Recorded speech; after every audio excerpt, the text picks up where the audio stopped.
We're in today with the AMD FirePro W4300. This is a 2013 video card from HP. It's got 768 shaders, 4GB of VRAM, GDDR5 Samsung running at 1000 MHz on the core clock, 1500 MHz on the memory clock, 128 bits bus width, and today we're gonna use this i7-6950X with 10 cores and 20 threads. I got two of them in Crossfire, and I think the best thing we can do for them is just jump in a couple of games and see how they hold. Let's go. Let's start with Battlefield 3 and see how it's holding. Look at that. You can see the Crossfire.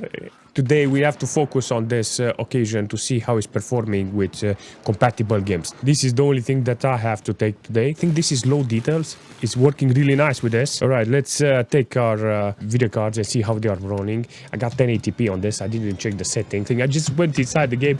I want to see how they are performing. So one thing I managed to see, it was 4GB of VRAM. Yeah, I don't think I can fill it up because this is not a very powerful core, but I will do my best to try and see if it's working with maximum details. This is very good performance from this. Look at that. What was it? Banana Plus. He killed me. I think we can put it on ultra.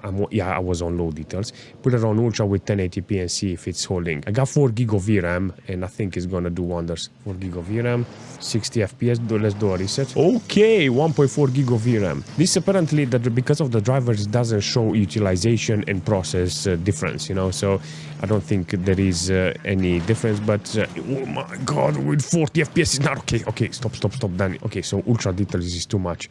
I can fill up the VRAM because now with the core is 100% and not okay. So I can put, let's say, medium details. Sorry, bro, but I want 100 FPS. It feels very snappy with 100 FPS. I'll take this performance this video card is offering here. Two of them in Crossfire. Not bad, mate. Not bad. So maximum load on the video card score. Funny thing is, it says 700, 800 megahertz fluctuating on the core, both of them.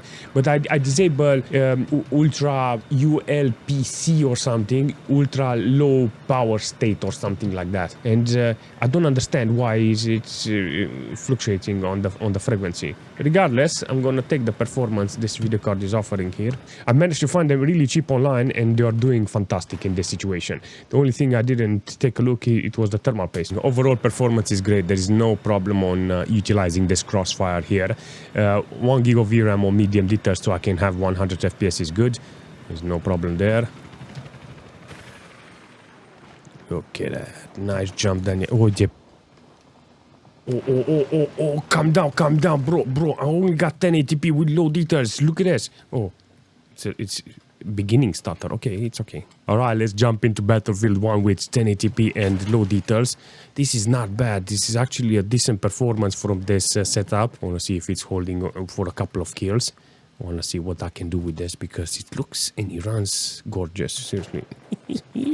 Battlefield 1 with FirePro Crossfire. What can go wrong in this situation? I got 69 degrees on this occasion. I got 2.3GB of VRAM utilization here. I got 70 degrees on the GPU. Only thing I don't understand is why it's so stuttery. You know, it's got the FPS, but it's got very low frame rates. I have to reset it one more time. Holy smoke, look at that. 8 FPS on 1%. That's not okay. The overall performance is getting there, but what is going on with this? It does show me that it's in Crossfire, but in the game, it's behaving very abnormal. Look at this. Sometimes it's dropping below. So, oh my god, the stutter is unreal. This is not cool. The video card itself is not capable. Maybe the bandwidth in between the cards is not that great. If I stay still, can I get more FPS? Maybe it's outside the environment. I don't know. Holy how it's shooting. No, defeated. Well, I'm defeated by the Crossfire too. Look at it. Does it run Crysis? I got the logo. I got maximum details very high with 1080p here. I don't have anti-aliasing activated, but it does look very sharp. There is no problem on playing the game like this. Told me in the comment section, activate anti-aliasing when you have low resolution, but on higher resolution it's not worth it. So It's good. Seriously, it's a good advice, and I really appreciate it. This is actually exactly what I'm talking about. Look at that. Nice performance here. Quality-wise, performance-wise, I mean, it's 40-50 FPS, but I'm expecting this performance to have here like this. It's a small video card. I don't know how to explain it. They're very small video card. You cannot ask for so much raw power. Maybe in 5-10 more years, if they make a proper... I wish I have an RTX video card, low profile. I think it would have been magnificent to compare it with that. See, I will never say no to a low profile video card. A low profile video card that is very powerful is the dream. Seriously, it's like having a laptop GPU core on a small video card in raw power. This is how I grew up, you know. Back in the days, I had a normal PC. It was okay, but the chase was to have the same performance in laptop, you know. It was like the laptop was expensive because of that, you know. So today is that, for me, it changed, you know. I don't care about laptops anymore. they're very degrading, you know. But now I moved to low profile video cards, you know, very small video card, powerful small video cards like this one. Very exciting to see a FirePro like this. 4 gig of VRAM. I think I have to do in the future another video with this video card standalone, because itself I think it's going to do great because it's got 4 gig of VRAM and DirectX 12 compatible. So I'm guessing if I can put some Nemes drivers, maybe get the opportunity to play the games that you want. Very interesting idea from this video card, not going to lie. All right, so Crysis apparently is doing great. There is no problem. Quality-wise is good. Performance-wise is good. In this situation, can't ask too much. Let's see how it's performing. 20 FPS. Not okay. I got 2.1 gig of VRAM utilized here, maximum load. I'm thinking it's on maximum. I want to see the details. I want to see how it looks. I want to see the scaling. It's very good. Maximum performance, 279 watts consumption. So temperature-wise, 71 degrees for a small video card like this. Not okay, seriously. It would be ideal with 60 degrees. But if this is the performance this video card is offering on the thermal, I'll take it. Plus, I can have the small option for just a little dab of MX4 or MX6 on it. I don't know how this one is, but I never open it. So I will consider in the future whenever I'm going to test the video card standalone. It's a very interesting performance this Crossfire is offering here, but I think ideal would be to change the settings and see how it's holding. Gonna go in graphics here and see what we got. Ultra, no. Let's go with medium details and see if it's holding. So with medium, with this amount of quality, you can see that I got nice FPS, 70 FPS. This is good. 100% load on the video card score. 800. Very volatile on the frequency. This is the funny part. So I installed the drivers. I installed professional drivers from AMD, yes, and I told MS Afterburner disable ultra low power state in order to give me the best performance. But I realized this is FirePro, and FirePro has the clocks locked. You cannot overclock it. You cannot down the power limit. You cannot change nothing there. I'm looking at that clock 700, 800. I'm like, why are you changing? And I realized, yo, it's FirePro, and I cannot change the settings there. Just automated frequency and the delivery on this. It's a very interesting combination. If you can manage to find them really cheap, it will offer you a nice experience. In this case, low power Crossfire in this situation, it's actually good. In a case like this, a CPU like this will do wonders. This system got only 30% load on the CPU load with 9.7 gig of system RAM. The computer itself doesn't have any problems. It's delivering what I need. If I put this combination, this Crossfire combination on a mainboard that has Crossfire and SLI compatible, one will have 16 and the second one will have X8 or something. My old i7 4th gen, for instance, that's how it's got. And this is going to be maybe a little difference. It will be very interesting to see this combination running in an old machine with Windows 7. If you're interested on seeing that video, please leave a comment. It's very important because I need more suggestions. But in this case, with this, you can see that is doing a fantastic job. Let's jump into GTA 5 with normal details on 1080p. I think there is a chance so I can go on high resolution. I just wanted to show the normal settings and maybe put a little more render scale. I'm gonna go drive in on the main road to see how it's performing there. Maybe I can load up the VRAM, and then after I'm going to double the render scale, maybe 2x and something like that, and see if it's going to loaded up. This is a fantastic thing to see from this Crossfire in GTA. I think it's going to do wonders in online, because there I have problems with the CPU and it's going to distress the whole GPU setup here. The Crossfire itself is going to be great. In this case, with this setup, I got 305 watts consumption, kind of good performance considering your low profile, and I have two of them in Crossfire. It's a decent combination here with this computer. One video card itself is good, but two of them, it's kind of fantastic. I want to see more video cards like this, because now all of the sudden they are becoming very cheap nowadays. The only thing that you have to do is have a proper main board that allows you to use Crossfire. Because Crossfire, you can actually see it's working without any cables. I'm not saying it's not worth having an SLI main board with SLI cable, but it's more practical and almost the same to have a Crossfire. In this situation, if you are not interested on fiddling with the cables and stuff like that, it will be very ideal with Crossfire. But in this case, you can see I got 130 FPS on average, and I think the best thing I can do now is just amp the render scale and see if it's loading up the GPUs. I don't want to restart the computer, and I want to keep on loading it up. But funny thing here, look, it says I got 8 gig of VRAM available because it's adding up the VRAM. Yeah, I know. So we're gonna put it here too on the render scale, frame scale. I'm gonna see how it's gonna hold. Got 43 FPS, 2.4 gig of VRAM, maximum load on the core. This is actually good. I think the best thing I can do in this situation is maybe put to 1.5 or something like that, and it will be much better. 47 FPS is not very ideal, but at the same time I wanted to see if it's loading up the cores. In this case, it's loading up the core, 71 degrees, and I got 286. Now it's dropping on the what? It's not okay, seriously. Let's put 1.5. In this case, I managed to understand. You can go for higher resolution like I've done now, or take the practical side and go with low resolution like 900p, 720p, and load up the video card in the details. I can load it up, I can use the VRAM. In this situation, I can, you know what, let's try and see that. I want to load up the video card and I want to see if it's adding up 8 gig of VRAM. Let's go back into the settings, and I need to put this back on 1. Let's turn it off. The only thing I want to do now on 720p with maximum details is go on the main road and see how much VRAM I can load it up. Curious on the starter, how much is loading it up, and overall performance.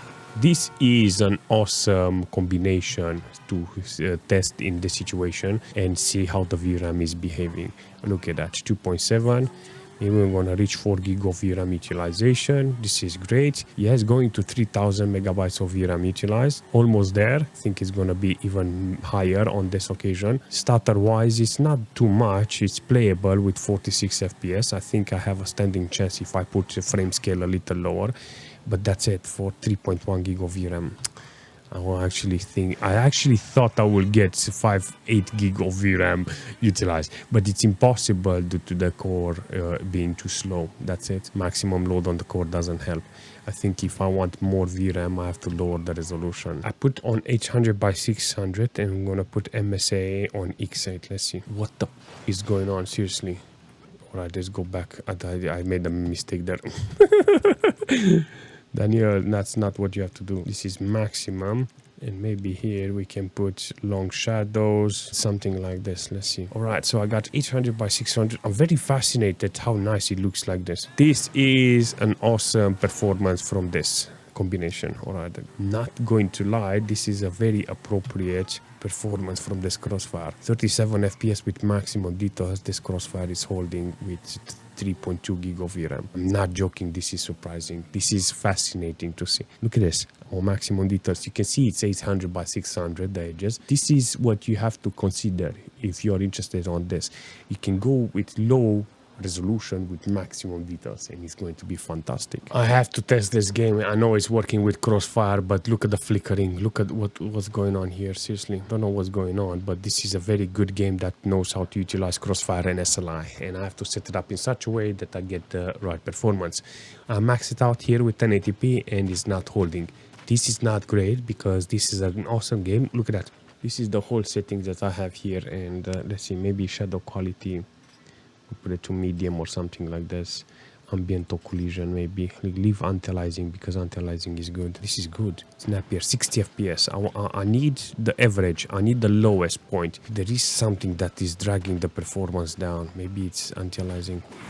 Oh my god, the flickering is there. Let's go into the settings again and see what we got. Anti-aliasing. Let's drag this to medium. Maybe it's gonna help me here. This is the only settings that I have here. Maybe it's gonna help with the stutter. No, 78. Too much drop in the FPS. Only 900 megabytes of VRAM utilized here. There's some stutter here and there. When it's flickering, is dropping below playable FPS. 37 on minimal, 16 on 1%. There is a possibility the game can do it. I have to select the right settings. Maybe 1080p is not for this. I'm not saying no. There is a possibility this resolution is not for this game. You don't love me. This game doesn't love this combination. It's got a lot of stutter here and there. You can actually see it's doing great, but I think maybe this is driver related, and that's the only thing I can explain. Maybe with some older drivers it's going to do much better. Look at that. But now in this situation with this combination, you can see that is struggling to keep a playable FPS. Even though I'm dragging down the quality, it's an old game. Ideal would be to work with this. I think this is age appropriate for this setup. In this case, I would say there is options, but there is a lot of fiddling, drivers, resolution and quality to see which one is doing great. This is going to be a great test to see here. I want to see the settings because it's going to be very hard on the video card. Wait. I got high details as a preset. Ooh, all right, high details and ultra. Let's start with medium because I got 20 FPS. Apparently it doesn't go. Maybe you have to be on low details. Seriously, are you sure you cannot go on medium? Medium is got nice quality, low resolution and stuff. Definitely low quality. I actually had high hope for this. I was actually thinking that this is going to be a great game to test on this Crossfire. 1.8 gig of VRAM utilized here. The cores are at maximum with 72 degrees. Yeah, it's not great, seriously. Not a great performance from this combination in Dirt. This is a great game for SLI and Crossfire, but apparently it needs a very powerful core. In this case, it doesn't handle it too well. Let's go a little faster, Daniel, and see if we can actually stay on the road. I want to see some averages with this combination. I think it's going to be a very useful thing to see how they are handling without any Crossfire cable or like in SLI, you know, the cable from SLI. This idea of non-contact on the video card with Crossfire is very ideal. I wanna be there on the main promoting this because it's a very good idea for older machine. I think that if you're building an older machine and you're interested or not investing in a high-end video card that consumes a lot of wattage, the video card can be put in such a way with Crossfire that allows you to get more performance from the machine without any special cables. On the graphics, I want to try the preset with ultra low. So with ultra low, you can actually see I got a standing chance on actually playing it. Let's do a reset here on the averages and see how it's performing now. I don't have any shadows, no lights now, but the performance is good with 1.8 gig of VRAM utilized. Temperature wise 73 degrees and is getting hotter. I got in this case a good game that knows how to utilize this. In S.T.A.L.K.E.R with this combination on 1080p with maximum details, enhanced light, it's gonna be a very interesting performance. 18 FPS. This is not great, seriously. 13. Okay, calm down, Daniel. Come. This is a very demanding game. What the heck is going on? I mean, if you stay still, you can look at it and you say, you know what? This is a great quality game. Eating up a lot of VRAM, not. Look at it, 1.2 gig of VRAM only, maximum load on the core. I think the best thing I can do for this is just lower the resolution maybe. 800 by 600, maybe I get there 40 FPS. Let's try that. I have maximum details with 800 by 600 and I have playable FPS. Interesting performance. All right, so let's analyze this and see what we got. I got 1 gig of VRAM utilized, still stuttering. The frame time is everywhere a little. 36 FPS on minimal, 32 on 1%. Holding okay-ish. Quality is still here, but you can see that if I take that enhanced light, move it a little, maybe in between full dynamic and enhanced light, it will be even better, and I can take 720p. There is a lot of room for improving here. The only thing I wanted to do now is to lower the resolution and keep the maximum quality so I can see how the Crossfire is behaving, and is doing a fantastic job. It's keeping that quality and it feels retro-ish with maximum details. This is an awesome combination and awesome result from this Crossfire. I'm very pleased with this idea. I'm very pleased with this video card, how it managed to behave. And I think this is appropriate. That's it. This is a very appropriate setup. This is a very interesting setup that I managed to put today. I think it's a very good idea that you have to look into it. If you have already one, it's a very interesting thought. Can I put two of them in Crossfire? Of course, if the main board is allowing it. If the main board is allowing it and you can find this video card really cheap, I think you managed to see today that there is a couple of games that it can work with Crossfire and it's kind of fantastic. I can justify one of them. I think in the future, like I said, if you have any suggestion for one video card, what to do with it, it will be fantastic, because I have a couple of games that I want to see how they are performing. But if you want to see something specific, you have to leave a comment and tell me what you want to see. I think one video card, it will be ideal, because I think you can mod the drivers with something like Nimes, and then you can put newish games with lower resolution, maybe activate some all kinds of features to the video card that allows you to test more games. It's got 768 shaders, 128 bits, and it's got no external power. One unit, slim video card, low profile. You take the bracket, you can put it whatever you want. Seriously, this is an awesome video card that you need to have as a restore video card for whatever machine you want. I'm actually surprised. I managed to test that WX video card, and this one is it's in the same category. Most of this type of video card, they need to be saved, put on the side as a spare, because they are good to restore all kinds of machines. I already have like 2 or 3 machines that I know that this type of video card can fit inside, because they require low profile video cards, and this will be a fantastic add-on to that machine. i3, i5, i7 machine with small profile, small form factor computers that allows this video card to put some very interesting content in that machine. If it's only for work, I think this is a very good small video card that doesn't consume a lot of power. If it's for gaming too, do you think it's enough? Do you need to see more games? It all depends on you. Like I said, if you have any suggestion for this video card or for the system, leave a comment, smash that like button, and I will see you very soon.